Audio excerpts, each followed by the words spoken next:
Bonjour, donc aujourd'hui nous allons parler des nombres relatifs et du jeu de la bataille. Il est dans ce livre qui est en vente sur le site https://mathapprivoisé.fr. Il est à 15 € et je pense qu'il est très utile et très important pour beaucoup d'enfants. Donc à la page 81 et 82, pour expliquer simplement pourquoi on a des résultats positifs ou négatifs quand on ajoute différents nombres, tout simplement nous faisons le jeu de la bataille. Allons-y. Voilà, nous prenons un jeu de 54 cartes, tout simple, et nous enlevons tous les jockeys et tous les habillés. Nous ne retrouvons qu'avec des cartes très simples, comme ceci. Donc, l'enfant prend une certaine quantité de cartes, moi aussi. L'enfant joue pour lui, il est positif. Moi, je suis son ennemi, entre guillemets, je suis négative, et nous allons jouer aux cartes. Donc, l'enfant pose une carte. Admettons que ce soit le 4. Du coup, il aura posé 4, plus 4. Nous posons au hasard le 2, moins 2.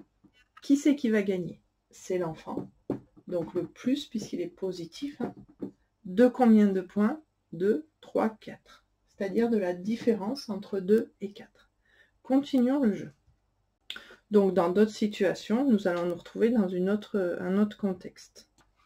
L'enfant, cette fois-ci, joue une carte, le 7. Donc l'enfant est positif, du coup ça fait plus 7. Et nous jouons une carte au hasard, et sorti le 10. Moins 10. Alors, qui est-ce qui va gagner? C'est le plus fort. Du coup, c'est le moins. De combien? 7, 8, 9, 10, 2, 3 points. Voilà, tout simplement.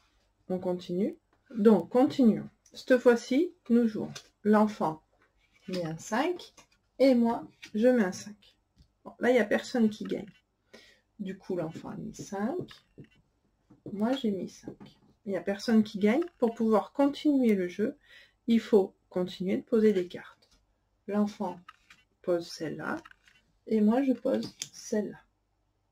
Du coup, l'enfant a posé 7 et moi, j'ai posé 3. Qui est-ce qui va gagner? C'est l'enfant. Donc le plus de combien?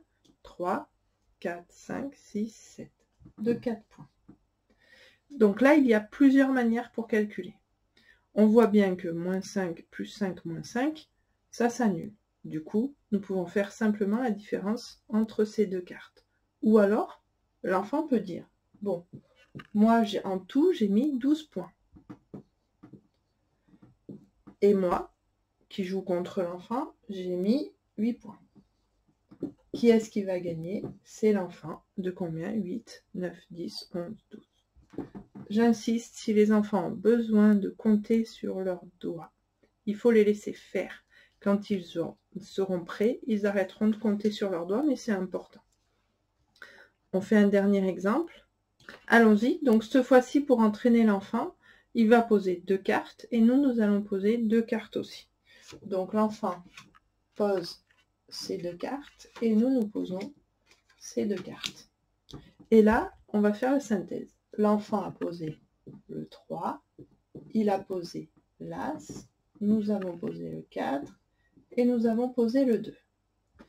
Donc l'enfant a posé en tout 3 et 1, 4 points. Et nous avons posé 4 et 2, 6 points. Qui est-ce qui gagne? Cette fois-ci, ça va être nous. De combien? 4, 5, 6, de 2.